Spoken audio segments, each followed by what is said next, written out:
You're sitting in a crowded subway car, the kind where bodies press together like sardines, and the air feels heavy with unspoken tension. A man across from you is slumped forward, his face buried in his hands. His shoulders tremble faintly, though no sound escapes him. The other passengers glance at him briefly before averting their eyes, burying themselves deeper into their phones or books. You feel an ache in your chest, a pang of recognition, perhaps even guilt, as if some invisible thread connects you to his suffering. But then you hesitate. Why should you care? What difference could your empathy possibly make in this vast ocean of human pain? Now imagine another scenario. A close friend calls you late at night, their voice trembling as they recount a betrayal by someone they trusted. Your heart races as you listen, your own emotions mirroring theirs. You want to help, to fix it, to take away their pain. But how far are you willing to go? Would you sacrifice your peace for theirs? And what happens when that well of compassion runs dry, leaving only exhaustion and resentment behind? Empathy, we've been told, is the cornerstone of morality, the glue that binds humanity together. It's what makes us better than machines, more compassionate than predators. But what if empathy isn't all it's cracked up to be? What if, instead of being a universal cure for cruelty, it's a double-edged sword, one that cuts both ways, often unnoticed until it's too late? Consider this paradox. Empathy demands that we step into another person's shoes to feel what they feel. Yet in doing so, don't we risk losing ourselves? When you absorb someone else's grief, anger, or fear, where does your own identity end and theirs begin? Is there a point at which empathy becomes less about understanding and more about erasure, of boundaries, of selfhood, of sanity itself? And here lies the unsettling question. Could it be that our obsession with empathy has blinded us to its darker side? We celebrate those who wear their hearts on their sleeves, who cry at commercials and rally for every cause under the sun. But have we stopped to ask whether such emotional labor is sustainable or even desirable? What happens when empathy turns inward, morphing into self-pity or martyrdom? Or worse, when it leads not to connection, but to manipulation, allowing others to exploit our sensitivity for their gain? Think about the times you've given too much of yourself to someone else's problems. Did it bring them lasting relief? Or did it merely create a dependency, a cycle where they came to expect your endless reserves of care? And what about you? Were you left feeling fulfilled, or drained, used up, and wondering why you bothered in the first place? There's also the matter of selectivity. Can empathy truly claim to be noble when it operates within such narrow confines? Studies show that people tend to empathize more readily with those who look like them, speak like them, or share their values. Does this mean empathy is inherently biased, reinforcing divisions rather than bridging them? If so, how can we reconcile its limitations with the idealistic vision of a world united through shared feelings? These contradictions gnaw at the edges of our collective conscience, forcing us to confront uncomfortable truths. Perhaps empathy isn't the panacea we've made it out to be. Perhaps it's something far messier, far more complicated, and far more dangerous. But before dismissing it entirely, let's delve deeper into its roots. Where does this impulse come from, and why does it hold such sway over our lives? To answer these questions, we must journey into the labyrinth of the human psyche, tracing the origins of empathy back to ancient instincts and modern ideologies alike. Only then can we begin to understand why something so seemingly virtuous might also be profoundly flawed. To unravel the tangled roots of empathy, we must first peer into the shadowy corners of the human mind, where primal instincts and cultural conditioning converge. Empathy did not emerge in a vacuum. It is an evolutionary adaptation, forged over millennia to ensure survival. Early humans relied on their ability to sense the emotions and intentions of others within their tribes, a skill that fostered cooperation, protected against threats, and strengthened social bonds. But while this capacity for emotional attunement served our ancestors well in small insular groups, it was never designed to scale. In a world now teeming with billions, empathy has become stretched thin, its wiring ill-suited for the complexities of modern life. Carl Jung might have called this tension between our primitive nature and contemporary existence a clash of archetypes, the eternal struggle between the individual and the collective unconscious. For Jung, the psyche is a battleground where personal desires meet societal expectations, often leaving us torn between self-preservation and communal responsibility. When you feel compelled to empathize with everyone who crosses your path, are you truly acting out of altruism? Or are you succumbing to an internalized pressure to conform to an idealized notion of goodness? This question becomes even more pressing when we consider how empathy can morph into guilt, shame, or obligation, binding us to roles we never chose but feel powerless to escape. Friedrich Nietzsche would likely scoff at the very idea of elevating empathy to such a pedestal. To him, the glorification of compassion reflects a kind of moral weakness, a surrender to herd mentality rather than an assertion of individual will.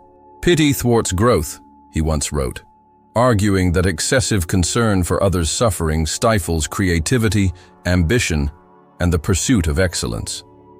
Imagine a sculptor so consumed by the plight of those around them that they abandon their craft, leaving behind unfinished masterpieces.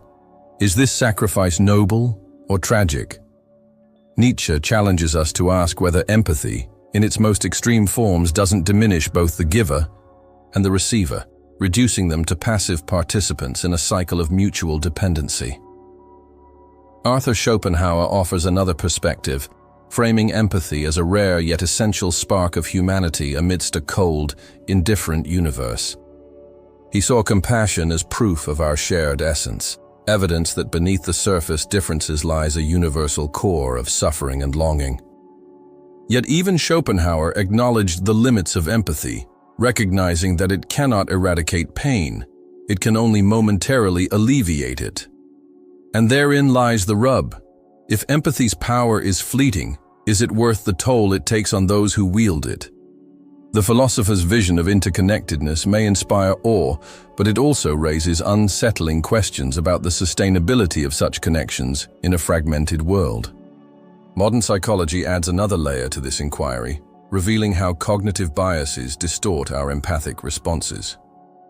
Research shows that we are far more likely to empathize with individuals whose stories resonate personally with us, those who look like us, live near us, or share our values. This selective empathy creates an invisible hierarchy of worthiness, privileging certain lives over others. Think of the viral images of a single child trapped in conflict, which galvanize global outrage, while systemic injustices affecting millions go largely ignored.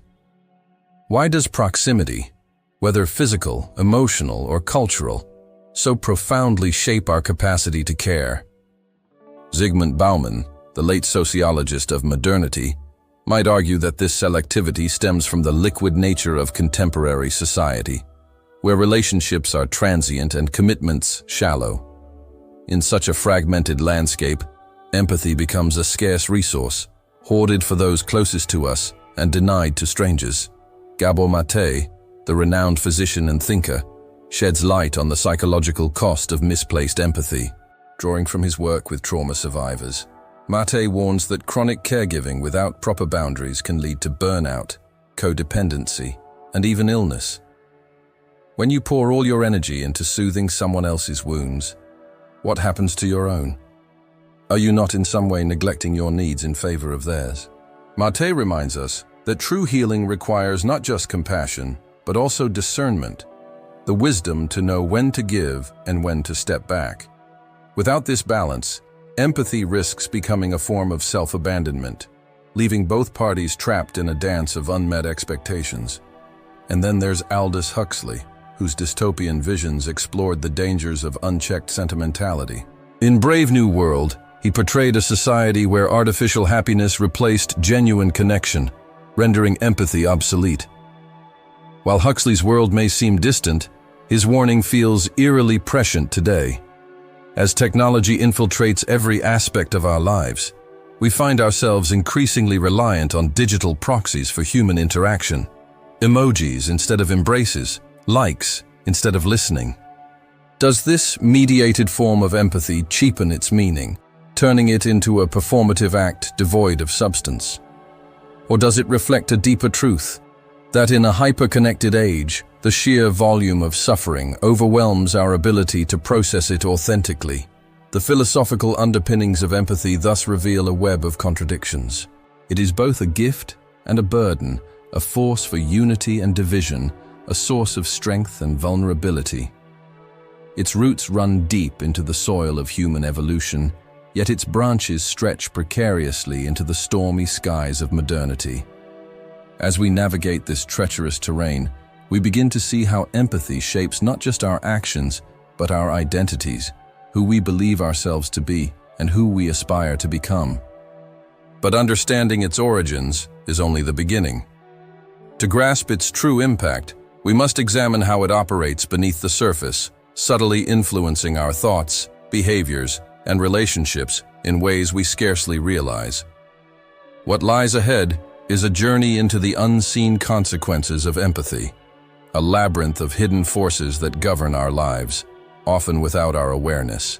Prepare to confront the shadows cast by this seemingly benevolent impulse, for they hold secrets that challenge everything you thought you knew about kindness, connection, and the human condition.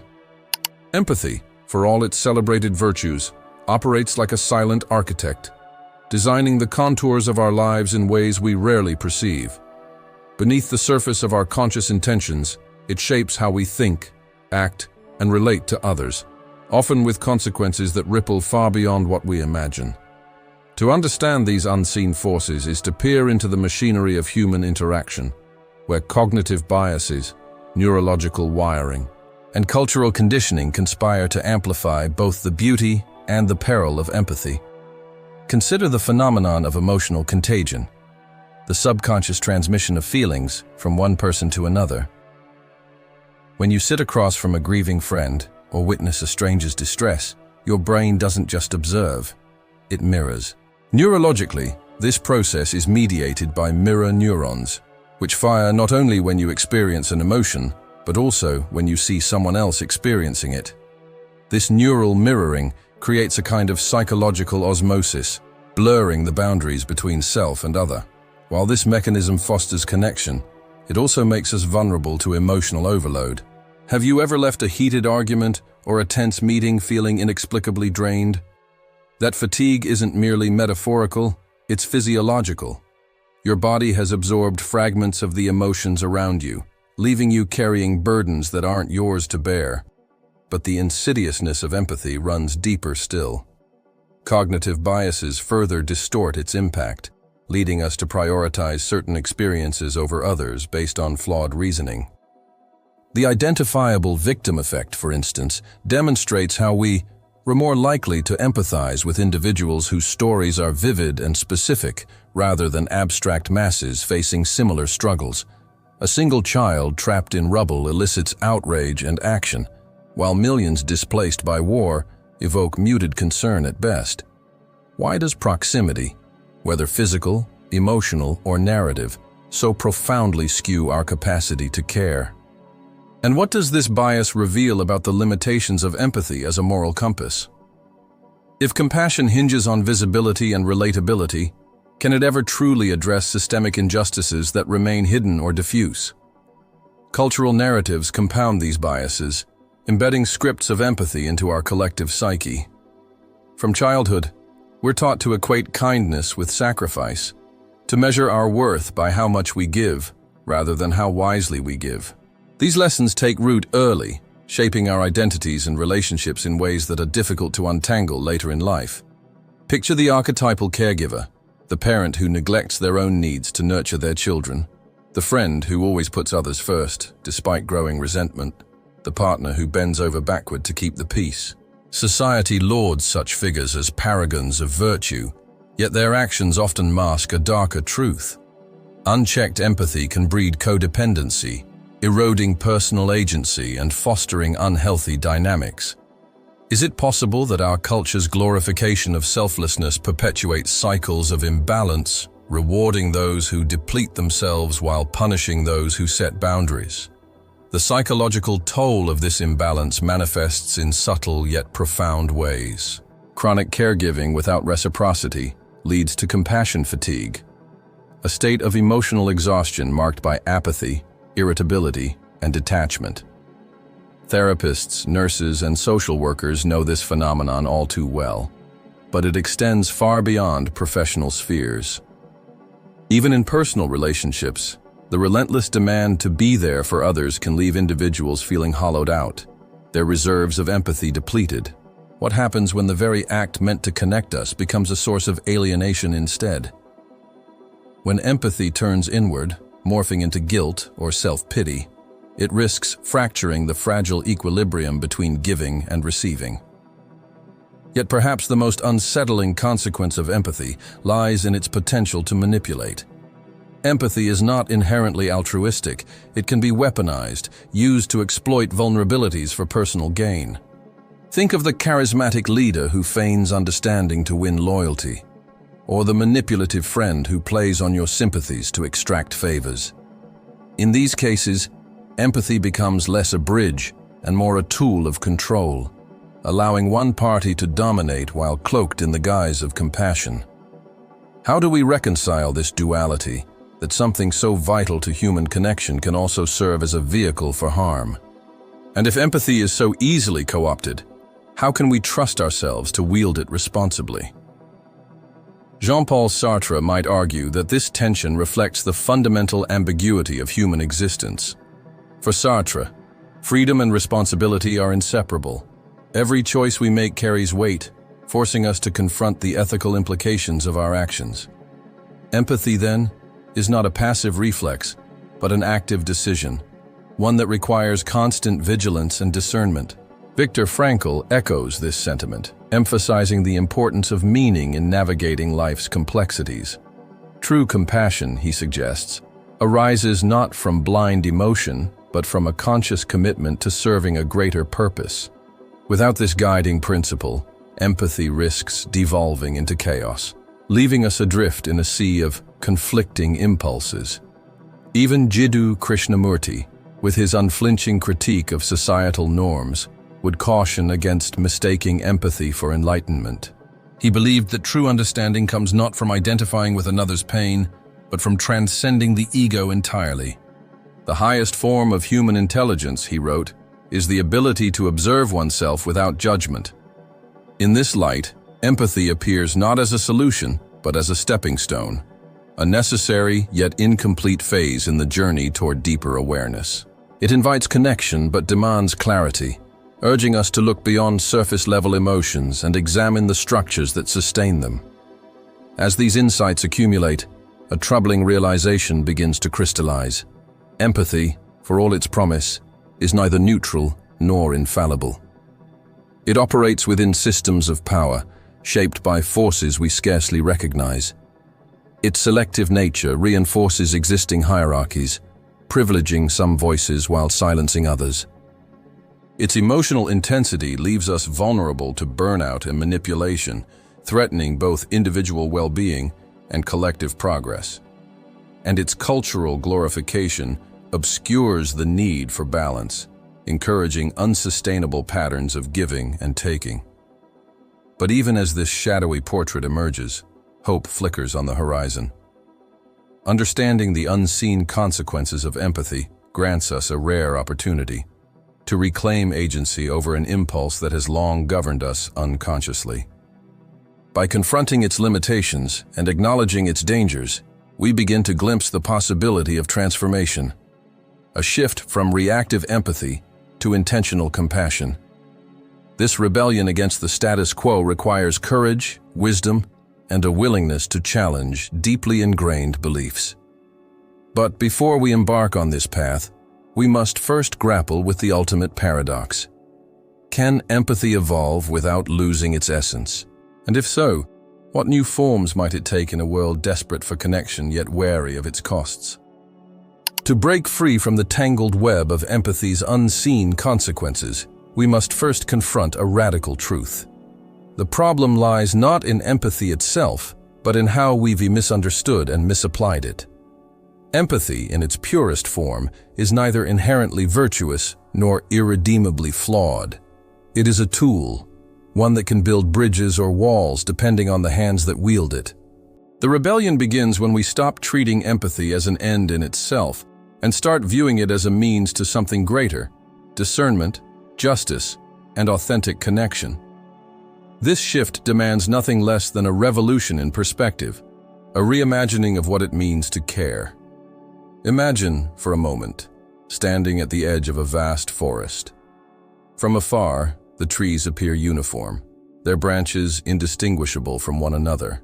But as you step closer, you notice the intricate differences: the gnarled bark of one, the delicate leaves of another, the way sunlight filters through gaps in the canopy. Empathy often operates like this initial glance, offering a broad, yet superficial understanding of others' emotions. What if, instead, we cultivated a deeper awareness, one that moves beyond mere mirroring to truly see the unique contours of each individual's experience? This is the essence of discerning empathy, a practice rooted in mindfulness and intentionality rather than reflexive reaction. Discerning empathy requires us to ask difficult questions. Whose pain am I prioritizing and why? Am I responding out of genuine concern, or am I seeking validation, comfort, or control? These inquiries force us to confront the shadowy motivations that often underlie our empathic responses. Consider the caregiver who sacrifices endlessly, mistaking their exhaustion for virtue. By stepping back and examining their motives, they may discover that their actions stem not from love, but from fear. Fear of rejection, abandonment, or inadequacy. True compassion arises only when we untangle these knots, replacing blind obligation with conscious choice. Albert Camus offers guidance here, urging us to embrace the absurdity of human existence without succumbing to despair. For Camus, meaning is not found in grand gestures or universal truths, but in the quiet moments of resistance against chaos. In this spirit, discerning empathy becomes an act of defiance, a refusal to let emotional overwhelm dictate our lives. It invites us to set boundaries, not as barriers to connection, but as safeguards for sustainability. Boundaries are not acts of cruelty, they are declarations of self-respect, affirming that caring for others begins with caring for oneself. When you say no to someone else's demands, you create space to say yes to your own growth, and ultimately, to serve more effectively. History provides examples of individuals who have walked this path, challenging conventional notions of empathy to forge new ways of being. Take Viktor Frankl, whose harrowing experiences in Nazi concentration camps taught him the power of finding meaning even amidst unimaginable suffering. Frankl didn't deny the importance of empathy, he simply reframed it within a larger framework of purpose. His concept of tragic optimism illustrates how we can face life's darkest moments without losing sight of hope. By focusing on what we can control, our attitudes, values, and contributions, we transform empathy from a passive response into an active force for change. Another historical figure worth considering is Mahatma Gandhi, whose philosophy of nonviolent resistance was grounded in a profound understanding of human nature. Gandhi recognized that empathy alone could not dismantle systems of oppression. It required strategic action, disciplined self-reflection, and unwavering commitment to justice. He famously said, "The best way to find yourself is to lose yourself in the service of others." Yet his approach to service was anything but indiscriminate. It demanded clarity of vision, rigorous self-discipline, and an unshakable belief in the dignity of every human being. Gandhi's legacy reminds us that empathy must be paired with courage and conviction if it is to effect real transformation. So how do we cultivate this kind of discerning empathy in our own lives? The answer lies in integrating three counterintuitive principles: detachment, differentiation, and deliberation. Detachment does not mean indifference. Rather, it involves observing emotions, both ours and others, with curiosity rather than identification. Differentiation calls for recognizing the distinction between supporting someone and taking responsibility for their happiness. And deliberation encourages thoughtful action over impulsive reaction, ensuring that our efforts align with long-term goals rather than short-term gratification. Gabor Mate's insights into trauma and healing provide practical tools for implementing these principles. Mate emphasizes the importance of presence, the ability to be fully available to another person without losing oneself in the process. Presence requires vulnerability, humility, and a willingness to sit with discomfort. It also demands resilience, the capacity to absorb another's pain without letting it consume you. This balance is achieved not through sheer willpower, but through consistent self-care, community support, and reflective practices such as meditation or journaling. Zygmunt Bauman's critique of liquid modernity offers additional wisdom, reminding us that empathy cannot thrive in isolation. To sustain meaningful connections, we must nurture networks of mutual aid and accountability. These networks operate on a principle of reciprocity, where giving and receiving flow organically rather than being forced into rigid roles. In such environments, empathy becomes less about individual heroics and more about collective flourishing. As we adopt these strategies, a remarkable shift occurs. We begin to see empathy not as a finite resource, but as a renewable energy source, one that replenishes itself when used wisely. Instead of feeling drained by endless demands, we experience a sense of empowerment, knowing that our efforts are aligned with deeper values. Our relationships deepen too, as we replace performative kindness with authentic engagement. We learn to celebrate difference rather than fear it, embracing complexity as a hallmark of humanity. But perhaps the most transformative aspect of this rebellion is the realization that empathy need not be all-encompassing to be effective. Just as a single candle can illuminate a dark room, focused acts of compassion can ripple outward, inspiring others to join the effort. By concentrating our energy on areas where we have genuine influence, we amplify our impact while preserving our integrity. This targeted approach challenges the myth of universal empathy, freeing us from the impossible expectation of caring for everyone equally. In breaking free from the constraints of conventional empathy, we reclaim not just our agency, but our humanity. We discover that true connection arises not from sacrificing ourselves, but from honoring our wholeness. And we come to understand that empathy, far from being overrated, has been miscast as a burden to bear rather than a gift to share. Armed with this knowledge, we stand ready to redefine its role in our lives, transforming it from a stumbling block into a stepping stone toward a brighter future. But before we take that final step, we must confront the ultimate question: what lies beyond empathy? Is there a higher state of consciousness, a paradigm so profound that it transcends even the most enlightened forms of compassion? The answer awaits, hidden in the depths of human potential, beckoning us to explore the furthest reaches of our shared existence. You've journeyed through the labyrinth of empathy's shadow side, confronted its psychological roots, grappled with its unseen consequences, and even dared to rebel against its suffocating grip. Now, you stand at the edge of a precipice, staring into the abyss of a question that has haunted philosophers, mystics, and thinkers for centuries. What lies beyond empathy? The answer is not abandonment but transcendence, a realization so profound it reframes everything you thought you knew about connection, morality, and existence itself. Empathy, as you've come to understand, is tethered to the ego.